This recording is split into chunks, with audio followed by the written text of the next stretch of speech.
We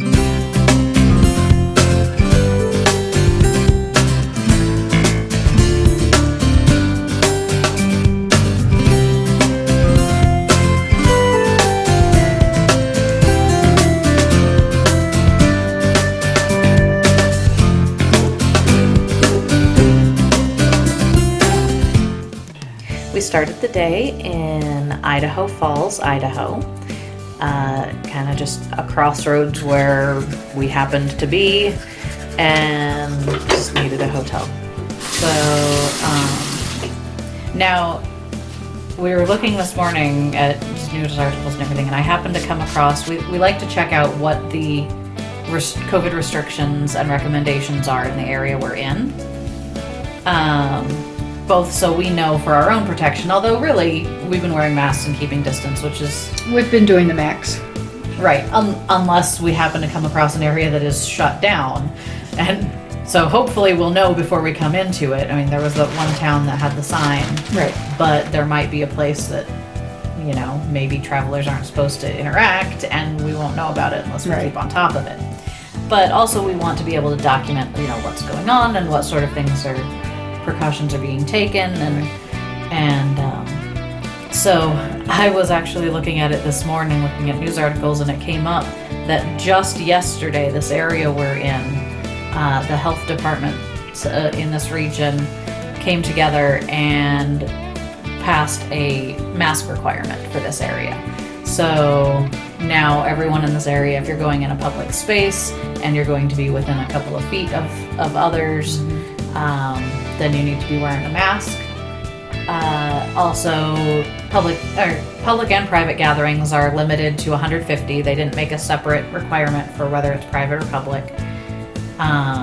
Indoor or outdoor, it's just a blanket, no more than 150 people. And of course, the mask requirement still applies to that. And so that's for eastern Idaho. Last night when I checked in, the clerk did not have a mask on. This morning, both of them had masks on. But the woman said she's been wearing it anyway. Right.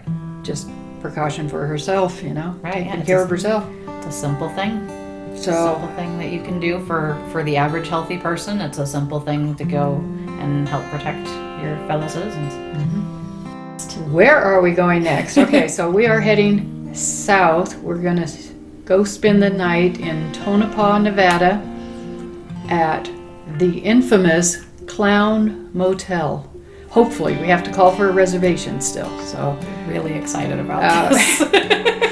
You got to know our family, but it's the perfect place for us. We're kind of excited about this. This will be something to like tell people we stayed at the Clown Motel.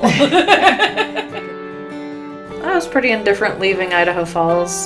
Still had another couple of days of travel to get to my grandma's house. So it's just like, okay, let's get on the road. It's a long day of just driving. Let's just drive. I was actually kind of looking forward to a day of pretty much just highway driving.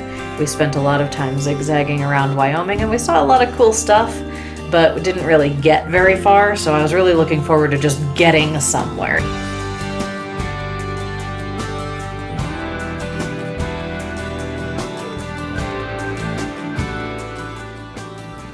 Cool rest area. Had a building that went really high and stairs you could go up on top and take great pictures.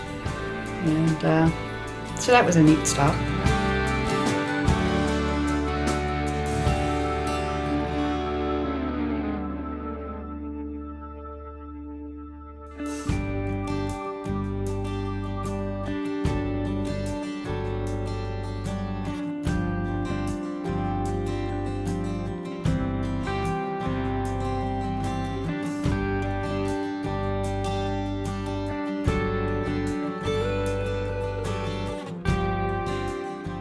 I think the most annoying thing is all the bugs on the windshield.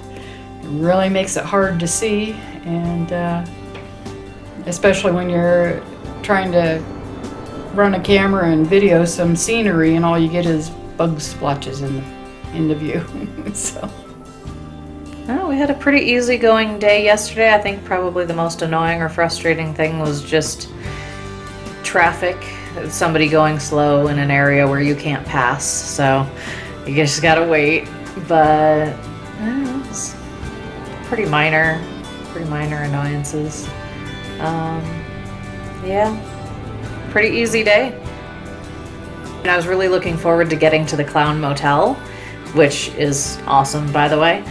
But as we were driving along, we're just going, okay, well, we'll see where there's a restroom, you know, whenever we see one, we'll just pull over and use it, because you're in the middle of the desert. You gotta stop when you can. We stopped at a different rest area to use the bathroom, and on these tall cliffs, there's graffiti, and it goes way up on the cliff. People climb way up on this cliff to write their names and the date and such like that. So that was kind of neat. You know, there's some times where graffiti is a bad thing and other times where graffiti is a really interesting thing. So there's probably hundreds of tags on this cliff going way up. So it's kind of neat.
And then we come past a sign, and a mile up the road, there's a petroglyph park. It's like, and on the sign it had the little bathroom sign. So, like, okay, cool, we'll stop here. Like, I wonder if the petroglyphs are off somewhere, if they're pretty close to the parking lot. And sure enough, they were really close to the parking lot. Little half-mile trail. We got to see some different petroglyphs.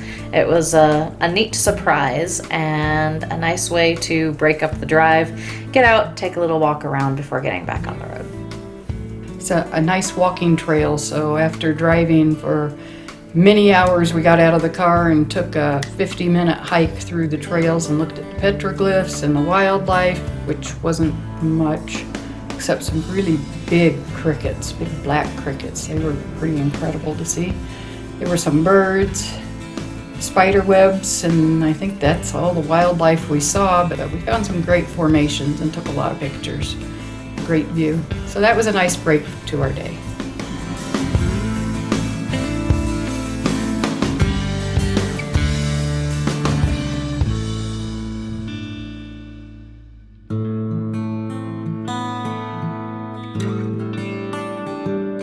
Just this week.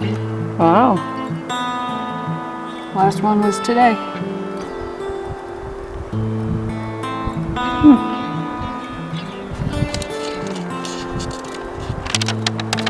All right, we get a new page.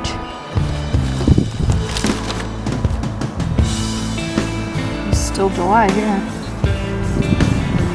Happy 4th.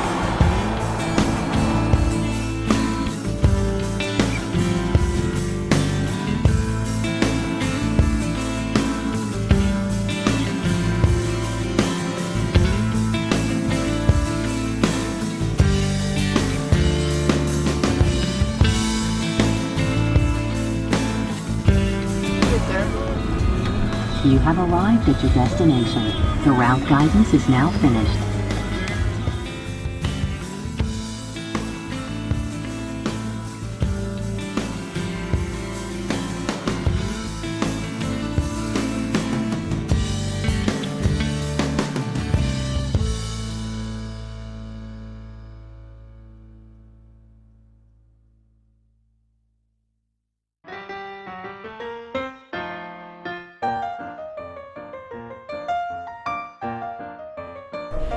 They have decorated the outside of the building really cool with polka dots and colored walls and doors and a clown on every door of the room.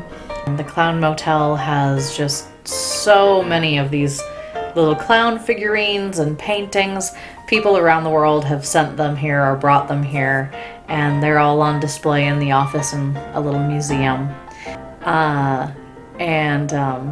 You know, it's still a work in progress. They're still making improvements and adding more clowns. So if you feel like sending in clowns, then send in the clowns to the Clown Motel, and they'll use them in their decor and in their museum. Then when we arrived at the Clown Motel, it was sunset, so we got some great sunset pictures of the local graveyard.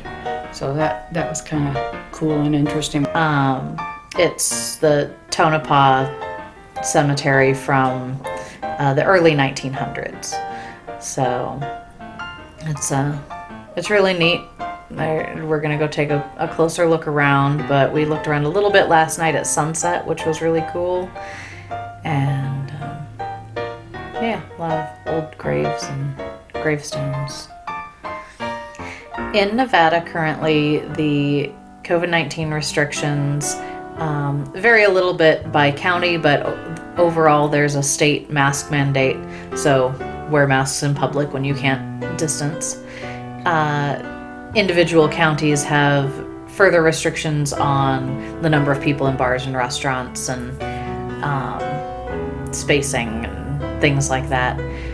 I don't know the exact details of this particular county that we're in, but I know that it varies by county based on, cases and a number of risk factors. The clerk for the motel talked about his cleaning lady and how thorough she is, and so we know the room was cleaned, and he said that nobody had been in the room for about 3 or 4 days, so that helps reassure us that everything is safe for us to come in and not have to sanitize the whole room like we do sometimes. Today we will finish up the last leg of our first part of our trip, and we will be ending the day in Bodfish, California, where my grandma's house is. But I'm looking forward to getting there and staying in one place for several days. That'll be great instead of being on the road.